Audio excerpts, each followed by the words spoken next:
this is an interesting story, both about football and about different cities like the Oakland city, which of course has the Oakland Raiders, right? But also Jacksonville, etc. Now, first of all, let me tell you about the enormous subsidies that the NFL gets in this country. Nationwide, $17 billion of debt was issued to build stadiums since 1986. $17 billion of debt. Now, how much does it cost the federal government? Remember, this is not the state government, it's just the federal government. $146 million a year this year. And by 2047, it's going to cost us $4 billion. Now, I'm sure, of course, this, all the politicians are in favor of it, the liberals, the conservatives. Some liberals fight against it. But the guys who are like, oh, subsidies, oh, government handouts. But if it's to enormously profitable companies, which the NFL teams are, that's okay. You know, the NFL teams combined make $9 billion. Yeah, let's give them more subsidies. I'm going to get to the cost of this to citizens in a second. First of all, when it comes to taxpayers, all U.S. Major League Sports have cost us $10 billion more than was anticipated. And that's a study from Harvard. Because they always tell you like, oh, don't worry, it's going to bring in extra money and it won't cost that much. No, it's $10 billion more than they said it would cost. Now, when it comes to NFL stadiums in particular, taxpayers put up about 87% of the expenses for NFL stadiums. Remember, they make $9 billion a year, and they don't share that with us, or $9 billion overall, okay? Now, how about the subsidies we're paying? From 1992 to about now, the U.S. taxpayers put in $18.6 billion in subsidies. Let me give you a list of the subsidies here. For the 32 NFL teams, counting the expense of building stadiums, foregone real estate taxes, land, and infrastructure improvements, and interest costs on public bonds. By the way, fun little fact there at the end for you guys, 18 of the teams are owned by billionaires. It's a good thing we're subsidizing those guys. Not like they're making enough money from football. So what is the ramifications of that outside of taxes? Well, a city like Jacksonville is in a lot of trouble. They've got a lot of crime, and it's gone up. And you know what they had to do? They had to fire cops. So did they stop paying the Jaguars all their subsidies? Fired police officers and cut services while lowering the Jaguars' rent 11 times since 1993 and deferring $12.3 million in rent payments. They lowered the rent for the Jaguars and fired the cops. How do you like that for priorities? But if you think that's bad, let's move on to Oakland.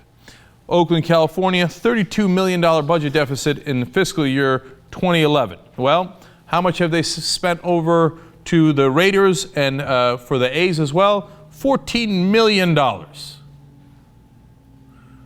Okay, so how much are they going to give in subsidies over a 30-year period? Get a load of this. $343 million over 30 years. Foregone property tax, interest, etc. That's a subsidy of $343 million. Now, well, you say maybe they didn't need the cops in Oakland.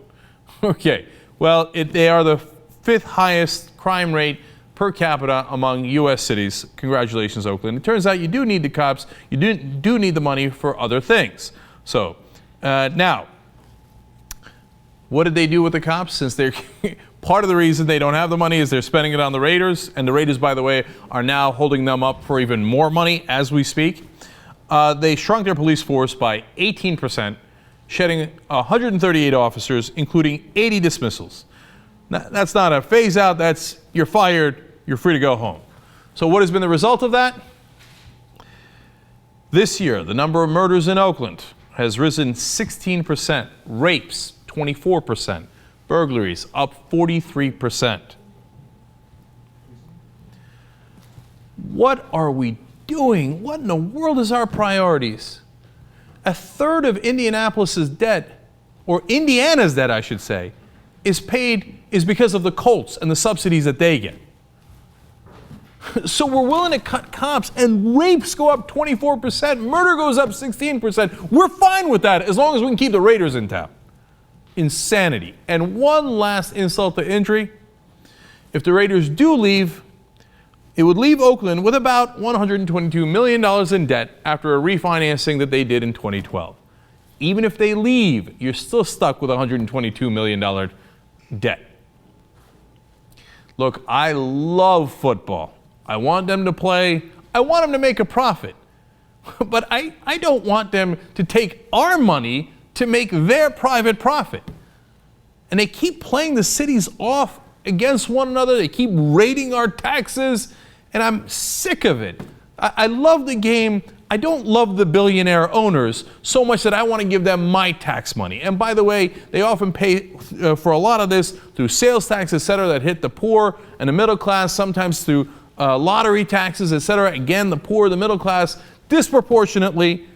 And a lot of those guys don't get to go to the games anyway. The games cost at least $80 a ticket oftentimes.